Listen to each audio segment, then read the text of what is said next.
നടി ആക്രമിക്കപ്പെട്ട കേസിലൊക്കെ സാക്ഷി പറഞ്ഞ ഒരാളാണ്. അതൊക്കെ റിലേറ്റഡ് ആയിട്ടാണോ എന്നൊക്കെ ഉള്ളൊരു സംശയം. അപ്പം എന്തായാലും എനിക്കൊന്ന് കാണണം. അപ്പം എന്നോട് പറഞ്ഞു, മാഷ് പറഞ്ഞു വരണമെന്ന് പറഞ്ഞു. പിന്നെ മാഷ് എന്നെ വിളിച്ചു. നൗഷാദ് മാഷ് എന്നെ വിളിച്ചിട്ട് പറഞ്ഞു, രഞ്ജു എന്തായാലും വരണം, പറ്റിയാൽ. ദൈവത്തിൻ്റെ അനുഗ്രഹത്താൽ ഞാനന്ന് ഫ്രീ ആയിരുന്നു. അപ്പം ഞാൻ അവിടെ ചെന്നു, ആ കുട്ടിയെ കണ്ട് ഓൾ ദി ബെസ്റ്റ് പറഞ്ഞു. സത്യം പറഞ്ഞാൽ എനിക്ക് ഒട്ടും പ്രതീക്ഷയില്ലായിരുന്നു.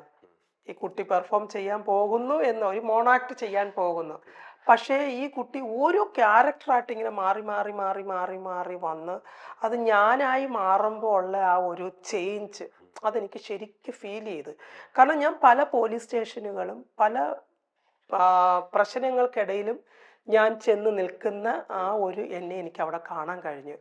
അപ്പം അതിനകത്ത് എന്നെ ഏറ്റവും കൂടുതൽ ഹാർട്ട് ടച്ച് ആക്കിയ ഒരു വേർഡ് എന്ന് പറയുന്നത് ഞാൻ സംരക്ഷിക്കും എന്ന് പറയുന്നതാണ്. അപ്പോൾ ഞാൻ സത്യത്തിൽ ഒരു കാലഘട്ടത്തിൽ ഞാൻ എൻ്റെ നെഞ്ച് കൊടുത്തത് സത്യമായിട്ട് നെഞ്ചോട് ചേർക്കാൻ തന്നെയായിരുന്നു. ഞാൻ ചേർത്ത് പിടിച്ചത് സത്യമായിട്ട് തന്നെയായിരുന്നു. ഒരിക്കലും ആർക്കും വിട്ടുകൊടുക്കരുത്, കാക്കയ്ക്കും പൂച്ചയ്ക്കും കൊടുക്കരുത്, എനിക്ക് ഇവരെ സംരക്ഷിക്കണം എന്നുള്ള രീതിയിലാണ്. ഒരാളെ പോലും ഞാൻ തെരുവിലേക്ക് തള്ളി വിട്ടിട്ടില്ല എന്ന് എനിക്ക് ഈ നിമിഷം പറഞ്ഞത് വൈൻഡപ്പ് ചെയ്യാൻ പറ്റും. ഒരാളെ പോലും.